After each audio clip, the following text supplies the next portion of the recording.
Hi, welcome to section 8.4, Congruence in Proportions in Similar Triangles.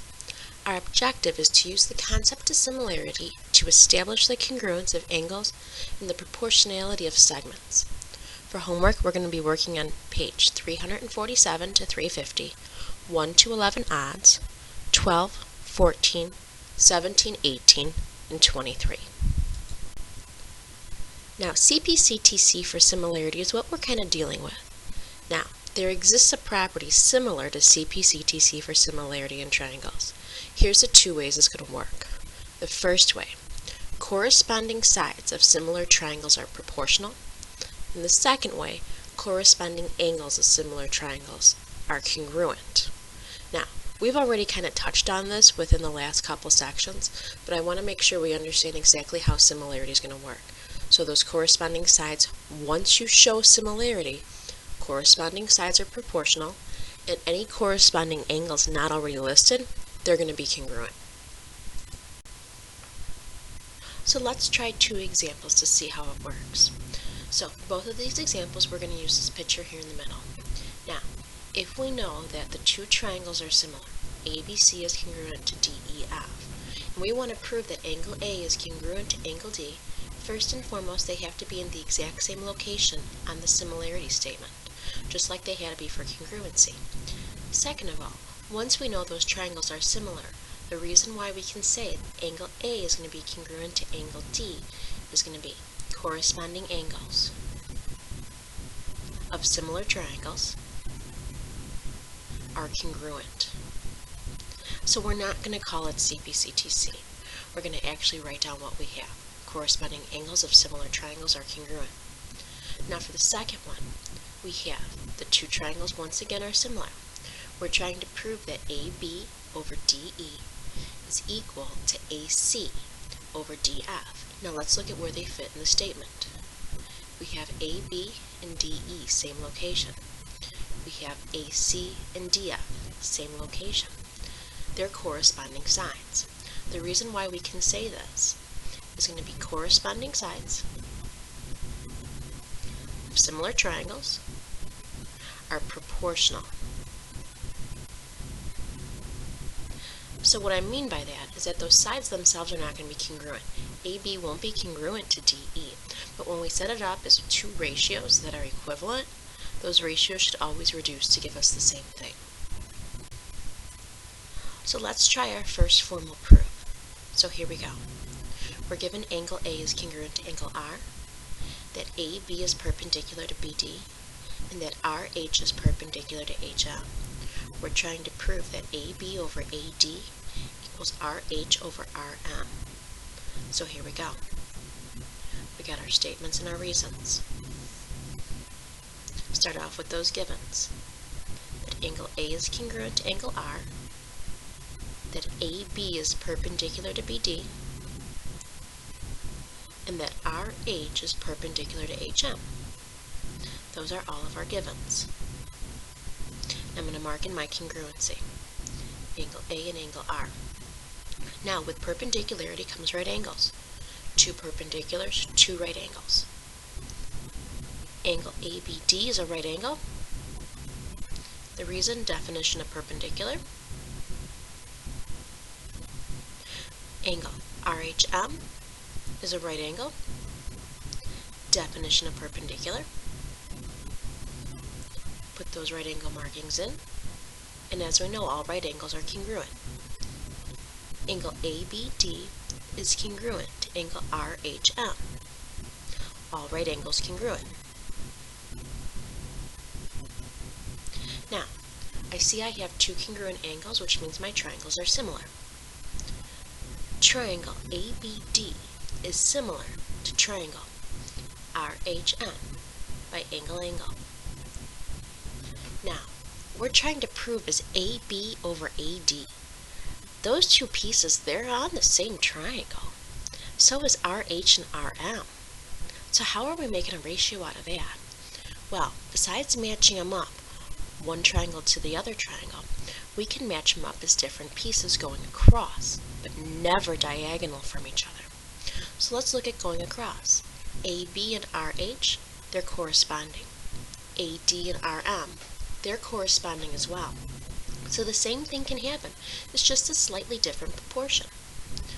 We can say AB over AD is equal to RH over RM. The reason, corresponding sides of similar triangles are proportional. And that's it. For our next example, we have a shadow problem. While walking downtown, I noticed my husband's shadow seemed small. In fact, it was only 2 feet long, and he's 6 feet tall. At the same time, the Hyatt Hotel was casting a shadow that was 55 feet long. If each floor is approximately 8 feet, how many floors does the Hyatt have? Well, first let's draw out a picture. So here's my husband. In the grand scheme of things, he's kind of short. And here's the Hyatt. That's a big building. So my husband, his height is 6 feet. Now, shadows. Where are shadows? Shadows don't go in the air.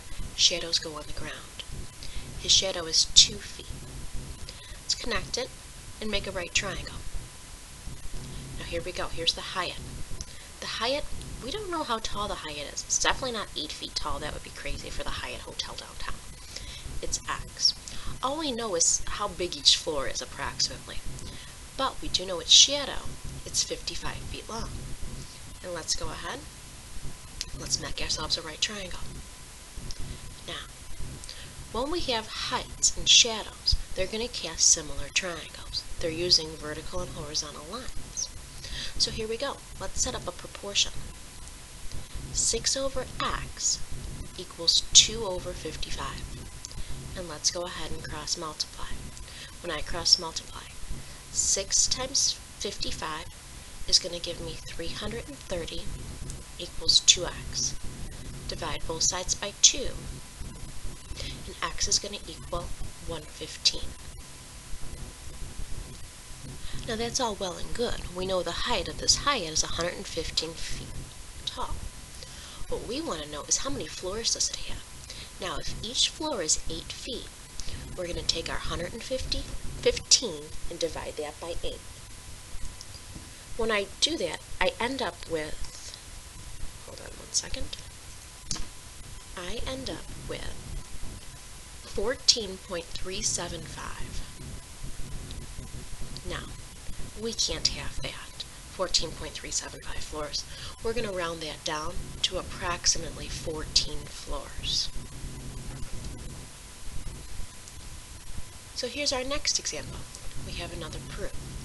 So let's start off with our statements and our reasons.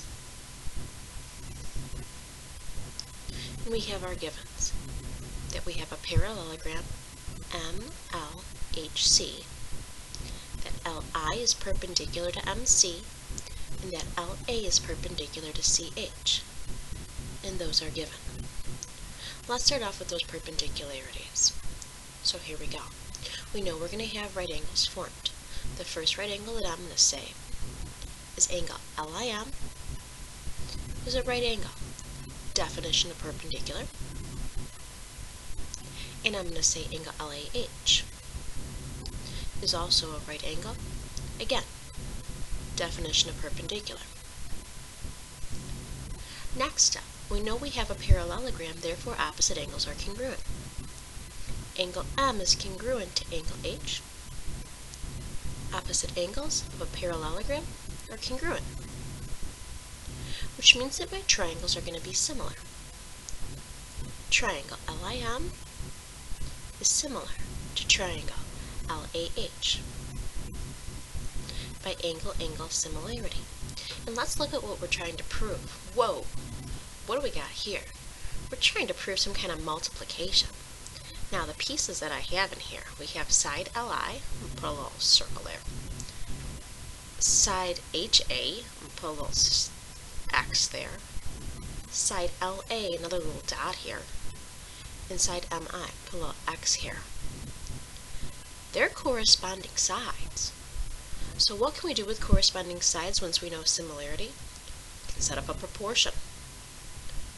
LI over LA equals mi over ha. The reason?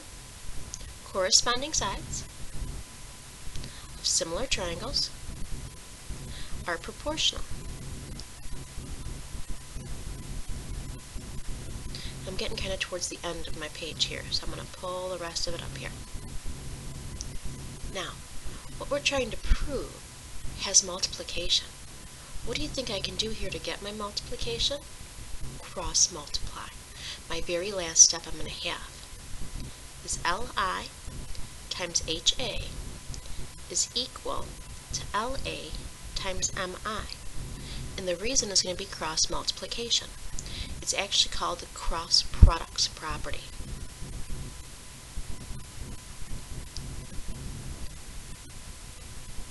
So we're cross multiplying. For our final example, we're given that angle M is congruent to angle Y, that ML is 12, that LB is 6, that LO is 8, and we want to find LY. What I know here right away is I know I have vertical angles are congruent. Therefore, I know my triangles are similar by angle. Now, we want to set up the corresponding sides proportionally. The corresponding sides are going to be this 12 and this x. They're smushed between a 1 tick mark and a 2 tick mark. My other corresponding sides are going to be my 8 and my 6. Let's cross multiply. I end up with 72 equals 8x. Divide both sides by 8, and x equals 9. Last but not least, we have our homework answers. So here's the answers to our homework. Hopefully you thought this lesson was okay. I know as we get further in the chapter it gets a little bit more difficult, but I'm pretty sure that this should be fine still. If you have any questions, please make sure that you hold your questions until Monday. I promise you I'll answer them. You don't gotta flood me with email, I promise.